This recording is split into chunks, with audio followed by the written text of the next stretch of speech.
Well, we are on the south edge of our property. This is a perennial stream that we share with Viva Farms right next door. And I thought it'd be a good place to talk about invasive species and how they affect their environments.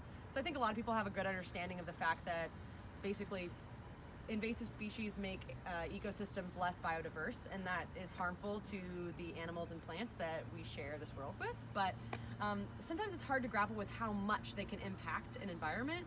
So in this scenario, it's homogeneous. We only have reed canary grass, which is bad in its own right, but it's basically gumming up the water, and so it's holding the water in its roots and it can't flow freely. This, after all the storms we've been having, we really should have a higher flow. And so you can really see how reed canary can just completely change the ecosystem around it. And I'll just add that there's a lot of reasons that we lose the biodiversity in natural spaces, and of course one of them is development, but there's also invasive plants. And in areas where these factors start to impact the environment, you're going to see 80% more flooding than in a watershed where there's healthy wetland ecosystems. So take care of your wetlands, take care of your waterways. It's that time of year.